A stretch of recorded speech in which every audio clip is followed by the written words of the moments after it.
Saúdo você com a graça e a paz do nosso Senhor e Salvador Jesus. Que bom que nós estamos aqui mais uma vez, neste momento de meditação na Palavra do Senhor, neste culto da Igreja Presbiteriana Getsemane, onde nós nos reunimos para cantar, para louvar, para fazer as nossas orações.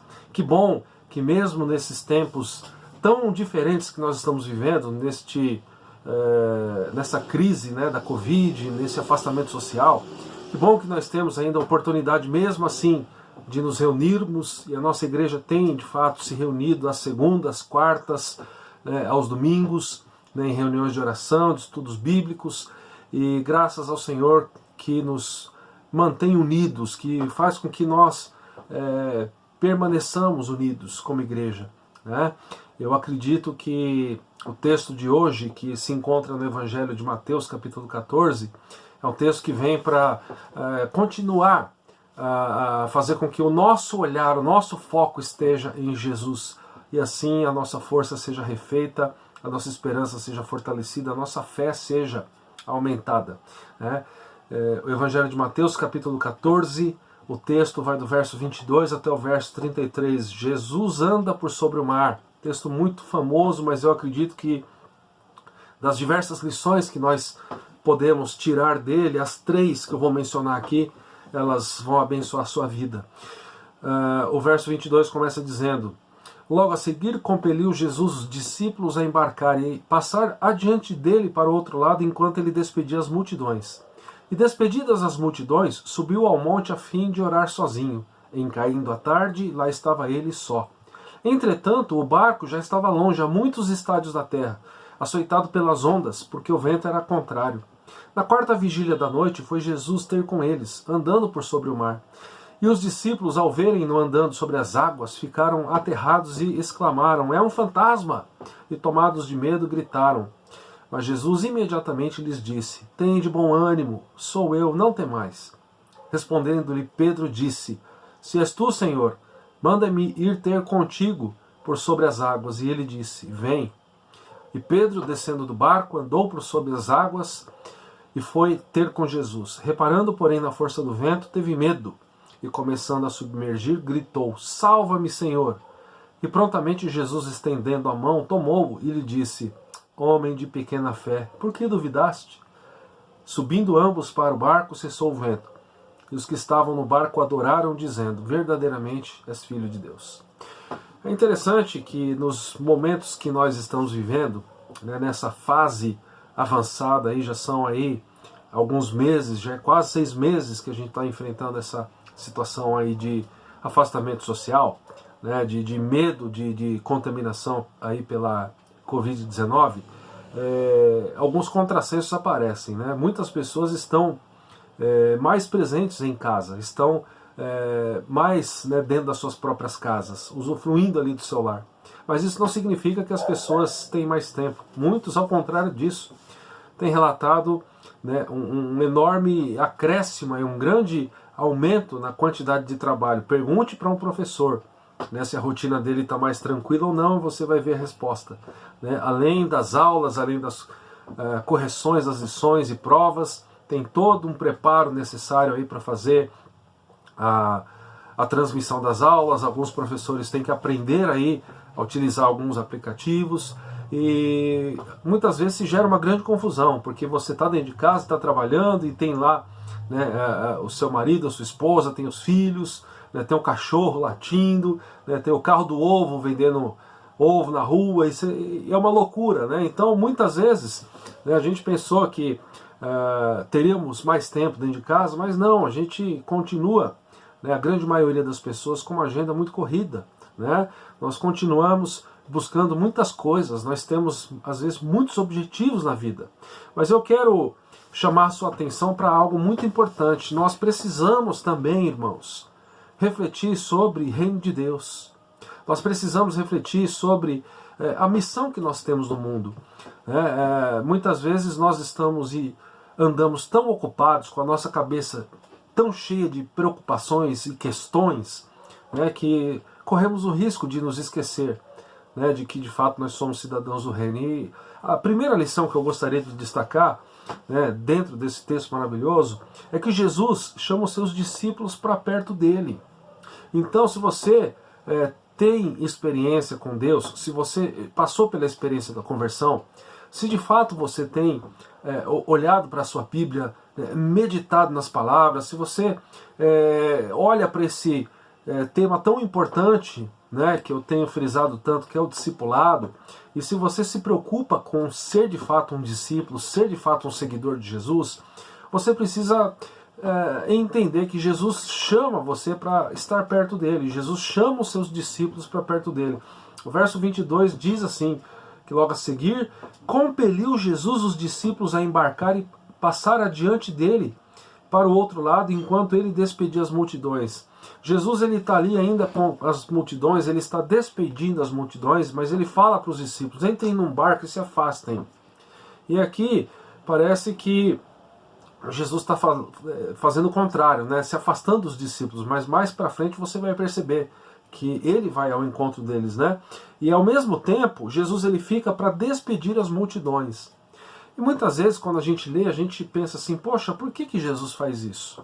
Será que ele não tinha compaixão? Leia os evangelhos e você vai perceber em Jesus um homem cheio de compaixão, cheio de amor ao próximo, né?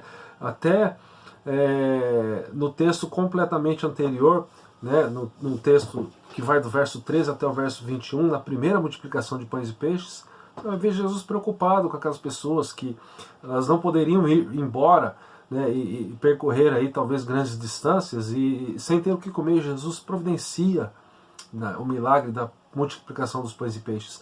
Mas aqui Jesus parece que ele está despedindo as multidões, porque as multidões, né, de acordo com alguns estudiosos e também com o Evangelho de João, capítulo 6, verso 15, nos parece que muitas pessoas estavam ali buscando Jesus com o intuito de levá-lo e proclamarem ele rei. E aqui Jesus ele deixa claro o seguinte, e aqui para mim e para você como discípulos, a primeira grande lição: o reino de Jesus é espiritual, né?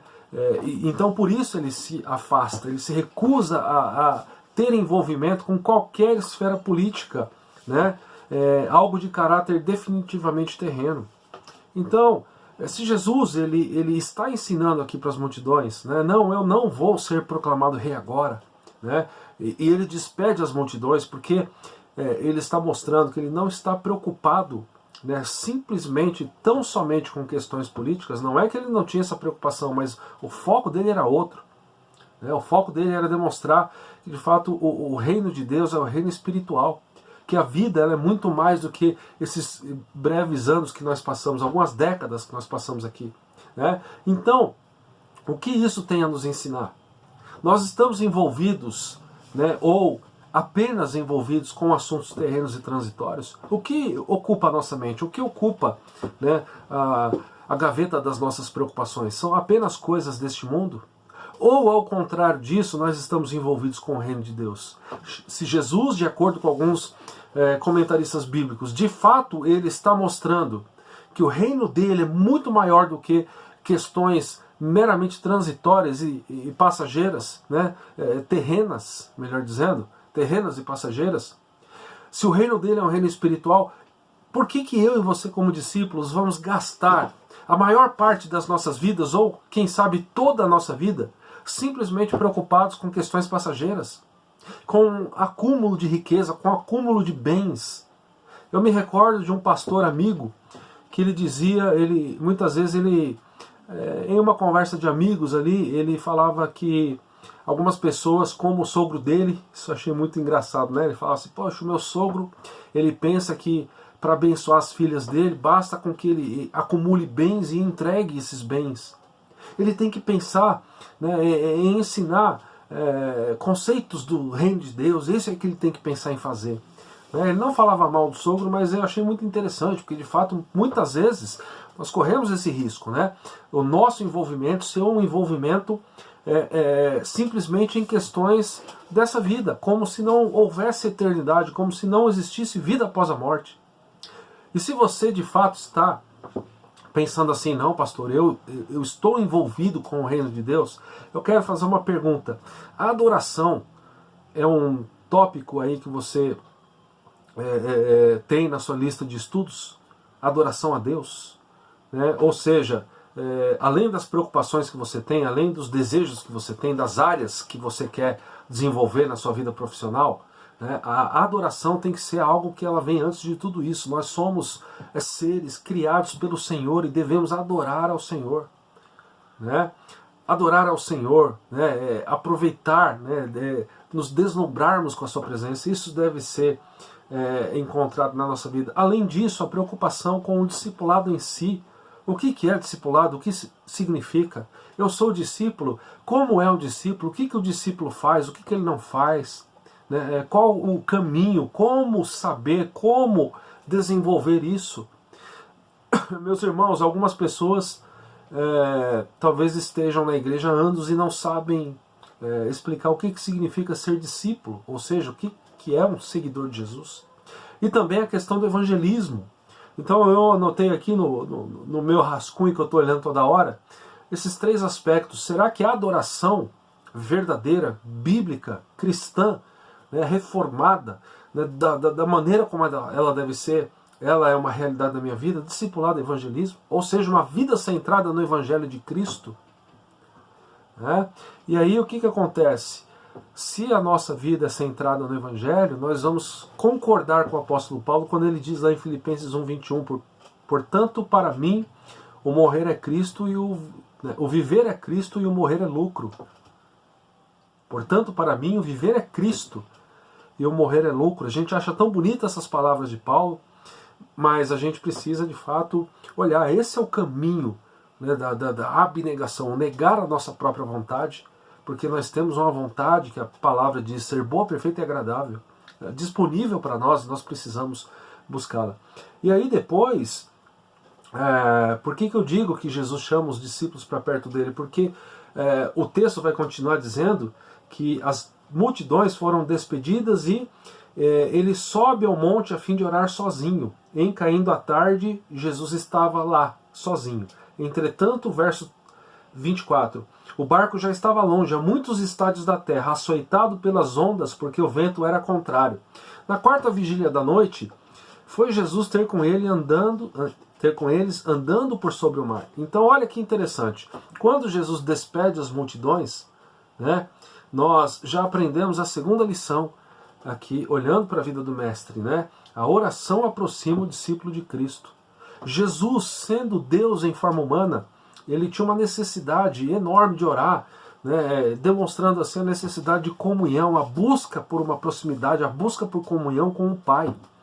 E nós precisamos aprender que ser um seguidor de Jesus Cristo é algo que, de fato, nos faz seguir o seu estilo de vida, seguir as suas atitudes, as suas ações.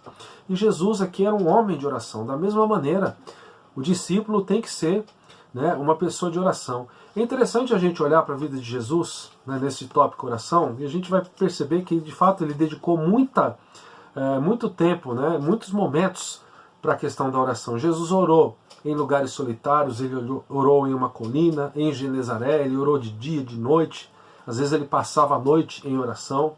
E é muito interessante que a gente também precisa ver como era a oração de Jesus. Ele não apenas orava, né, não orava apenas por si mesmo, pelas suas próprias demandas, mas ele suplicava também por outras pessoas. Em uma das maiores súplicas, talvez uma das maiores que nós encontramos na Bíblia, em João capítulo 17, nós podemos perceber pela divisão como Jesus ele suplicava em favor não apenas dele, mas também, né, por nós. Olha a importância disso. Do verso 1 até o verso 5 do capítulo 17 de João, na oração sacerdotal, ele está orando por ele mesmo, do verso 1 até o verso 5.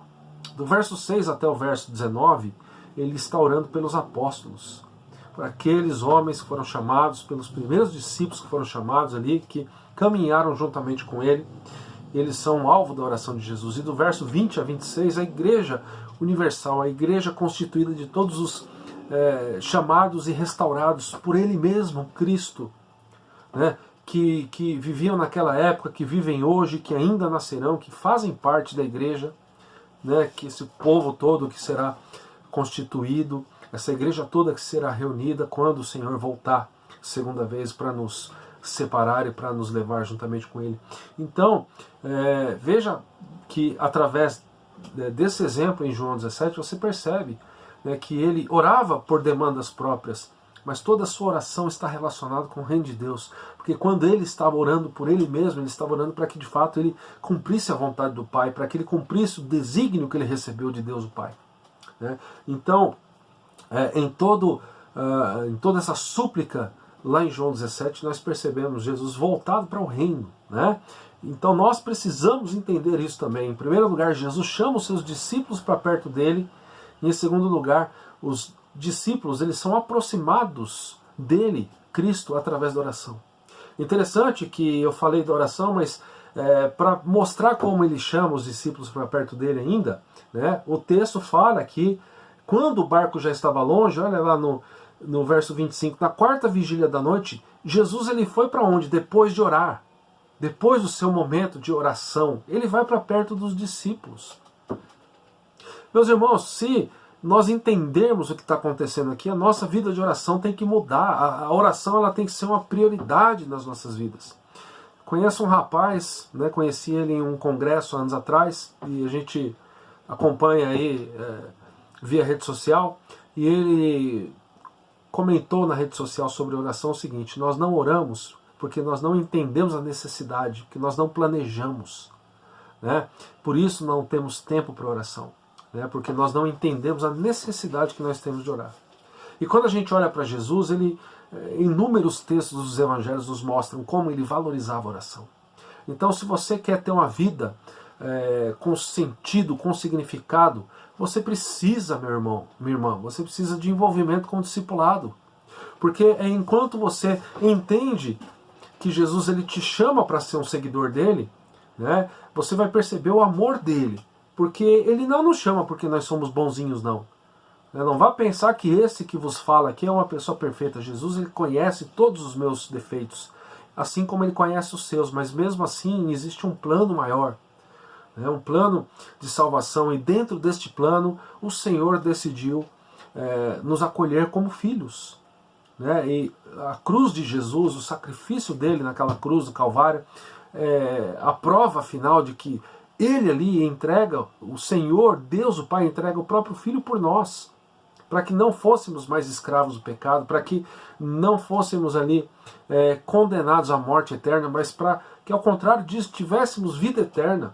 E ele nos chama, e ele também abre os nossos olhos, os nossos ouvidos, a nossa mente para o entendimento do Evangelho, que muitas vezes não é entendido porque nós não percebemos a necessidade que nós temos de aprender mais sobre isso. Agora, se você olhar para esse movimento de Jesus caminhando em direção aos discípulos, depois de orar, depois de fortalecer ali a sua vida, né, junto com o Pai, através da oração, ele volta para estar ali com os discípulos. Isso deve gerar gratidão no nosso coração, temor, né, isso deve gerar esse sentimento de que nós de fato somos mais amados por Deus do que nós entendemos. E entender que o Senhor está conosco. Então, é a segunda lição. A oração aproxima o discípulo de Cristo. E em terceiro lugar, eu quero passar agora para o verso 27 e dizer: a confiança do discípulo é Cristo. Então, olha só que texto maravilhoso, né? Ele nos mostra que é Jesus quem chama os discípulos para perto dele. O texto nos dá a grande dica de que a oração nos aproxima do Senhor. Então, se nós reconhecemos o chamado, através da oração a gente pode ter a nossa vida transformada, ter um entendimento de fato de que o Senhor está desejando a comunhão conosco. E em terceiro lugar, a nossa confiança, né, como discípulos é Cristo. A nossa confiança não deve ser dinheiro, não deve ser nada passageiro, não deve ser morar dentro de um condomínio fechado por conta da segurança. A nossa segurança não deve ser a conta na poupança, não deve ser aquela alimentação completamente regradinha, porque assim estamos cuidando. Essas coisas são boas e não são pecado em si. Mas em primeira e última análise, a nossa confiança, a nossa paz, a nossa serenidade tem que estar ligada a Cristo. Se assim não estiver, a gente vai viver completamente entregue às notícias, entregues aí ao desânimo. E tem muita gente assim, talvez porque não tenha refletido sobre o chamado que Jesus faz. Discípulos meus, venham aqui, estejam perto de mim, eu estou juntamente com vocês.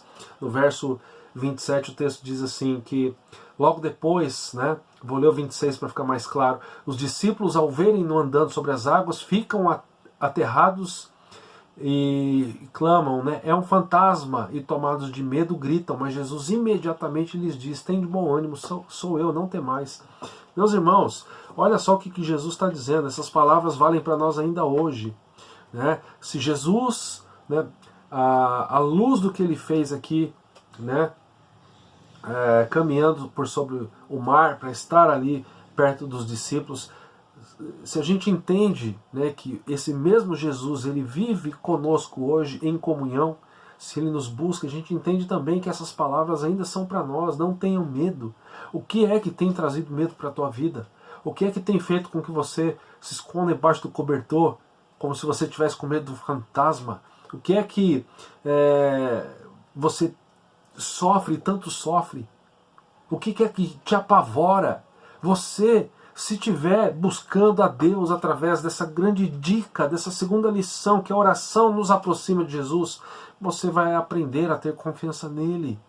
E quando você passar por uma dificuldade, assim como Pedro passou, assim como os discípulos todos aqui passaram, né, você vai ouvir a voz do Espírito Santo dizendo assim, eu estou com você, calma. As coisas não estão perdidas. Né? Existe esperança, você não está sozinho. Então a gente precisa entender isso. O medo ele faz parte da vida dos discípulos, mas também faz parte da vida dos discípulos a voz de Jesus que entra pelos nossos ouvidos dizendo, tenham bom ânimo, não temam, eu estou com vocês. Muitas pessoas não conhecem o Evangelho e por isso elas têm confiança apenas em questões que são terrenas e passageiras, né? São coisas transitórias, são coisas que hoje garantem a segurança, mas amanhã quem sabe. Né? Quando você olha, por exemplo, esse mercado financeiro no mundo, muitas pessoas elas confiam demais no dinheiro. E se determinada moeda perder o valor, o que elas vão fazer? Então, olhando para isso, onde é que a gente vai depositar a nossa confiança? Vamos depositar aonde? Né? Nos bancos? Não, deposite em Cristo. Aquele que deu a vida por você, que ao terceiro dia venceu a própria morte, para que você fosse nele mais do que vencedor. Então você precisa entender que o medo sim faz parte das nossas vidas, mas a palavra do Senhor está recheada de textos que deixam muito claro para nós o fato de que o Senhor está conosco o tempo todo. Não temam, né? Tenham bom ânimo, eu estou aqui com vocês, sou eu. São as palavras de Jesus. Jesus ele está sempre conosco. Né? E aí Pedro, ele todo tempestuoso, ele diz, então se é o Senhor, manda-me ir ter contigo por sobre as águas. E o Senhor diz para Pedro, vem. Verso 29 diz, e Pedro descendo do barco andou por sobre as águas e foi ter com Jesus. E verso 30, reparando porém na força do vento, ele teve medo. E começando a submergir, gritou, salva-me, Senhor. Aqui a gente aprende a quarta lição. A quarta lição nos diz que mesmo discípulos, muitas vezes nós iremos naufragar. Mesmo seguindo a Jesus, muitas vezes nós vamos enfrentar dificuldades tamanhas na nossa vida, que são questões que vão nos desanimar. Né? Nós vamos fazer como Pedro, nós vamos começar a afundar. Por quê? Porque muitas vezes nós olhamos mais para a circunstância do que para Deus. Olhamos mais para o tamanho do problema do que para o tamanho de Deus. É como se o problema estivesse ali com a boca aberta, querendo nos engolir, e a gente dissesse assim, nem Deus pode me salvar. Mas aí a gente percebe a graça, né, talvez a maior graça encontrada aqui do verso 22 ao verso 33, que é quando Jesus ele estende a mão, ele toma Pedro e diz, homem de pequena fé, por que você duvidou? Eu estou aqui, eu não disse que eu estou aqui. Então, meus irmãos, não tem problema a gente passar por esses altos e baixos, nós passamos. Mas tome muito cuidado, né, para que de fato você entenda que o desejo do teu mestre, do teu Senhor e Salvador Jesus, é que você esteja perto dele. Perceba que em muitos momentos ele vai permitir com que você entre dentro de um barco e ele vai permitir que exista uma distância entre você e ele. Mas tudo isso para a gente entender a graça de Deus, tudo isso para a gente entender que mesmo neste texto aqui, é muito interessante você perceber, mesmo os discípulos se afastando, né, uma certa distância, né, o verso 24 vai dizer isso, o barco já estava longe, a muitos estádios da terra, mesmo assim, nem essa distância ela tirava a segurança dos discípulos, porque o Senhor, ele transpôs essa distância, ele foi até eles, andando sobre o mar. Por quê? Porque ele é Senhor da terra, do céu, da água, do ar, ele é Senhor de tudo. Então ele está no controle de todas as coisas. Não existe dificuldade, não existe o que possa nos separar de Jesus. Daqueles que o Pai me deu, nenhum será perdido, nenhum será esquecido, lançado fora. A gente precisa ter essa confiança, a gente precisa ter esse bom ânimo de saber que nós estamos sempre com Ele. Mesmo quando nós agirmos como Pedro, e talvez enfrentarmos um breve momento ali de plenitude, andando por sobre as águas, mesmo assim a gente corre o risco de olhar para a dificuldade, se esquecer de Jesus e cair. Mas mesmo assim Ele estará estendendo a mão para você e olhando para você com muito carinho, dizendo: homem de pequena fé, ô minha irmã de pequena fé, por que você duvidou? Esse texto deixa claro que o Senhor está sempre conosco. Que você possa meditar nessas palavras, que você possa agradecer ao Senhor, porque não partiu do teu coração o desejo de proximidade com Ele, partiu dele o desejo de proximidade com você. O próprio Criador, o Deus que se fez homem, habitou entre nós, procura a tua presença. Renda-se a Ele, entregue-se a Ele. Confesse os teus pecados. Olhe para que de fato você tenha os olhos virados para o reino de Deus. Que o seu objetivo seja o reino do Senhor. Que o seu objetivo seja uma pessoa que aprende cada vez mais sobre adoração, sobre discipulado, sobre evangelismo. Que você de fato esteja envolvido com aquilo para o qual você foi chamado. Entenda que a oração te aproxima do Senhor, e entenda que a nossa confiança está nele. Ele é a rocha. Ele é o nosso Deus sempre presente. Ele é o Senhor e o Salvador das nossas vidas. Ele é o Deus Todo-Poderoso. Ele é aquele que tudo pode. Ele é aquele que em Isaías ele diz: quem estava comigo quando eu lancei os alicerces do mundo?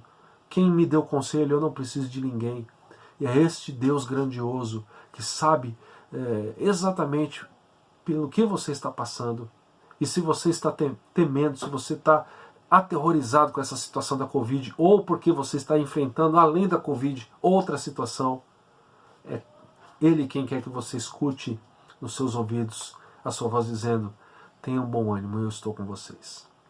Vamos orar para a gente encerrar. Pai, obrigado porque o Senhor nos conhece, o Senhor é o nosso Deus, o Senhor e o Salvador das nossas vidas, Jesus. Obrigado porque através da dependência que o Senhor tinha do Pai e ainda tem, nós também, Senhor, aprendemos a depender do Pai, aprendemos que através do Senhor nós temos livre acesso a Deus, nosso Pai. Que o Espírito Santo esteja conosco, nos abençoando e nos fazendo, ó Pai, ter esse objetivo de sermos discípulos verdadeiros, seguidores verdadeiros do Senhor. Livra-nos, ó Pai, de olhar somente para questões terrenas, mas que a gente possa ser, de fato, homens e mulheres, cidadãos do reino do Senhor.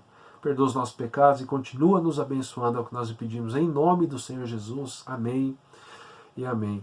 Que a graça do nosso maravilhoso e bondoso Senhor Jesus, que o amor do nosso eterno, amado e grande Pai, que a comunhão e o consolo do Espírito Santo estejam sobre nós, sobre todo o povo do Senhor, hoje e para todo sempre. Amém e amém. Que Deus te abençoe e que você, através da oração, busque mais a Deus para que você escute a voz do Senhor dizendo: não temam, tenham bom ânimo, eu estou com vocês. Uma boa semana, Deus te abençoe.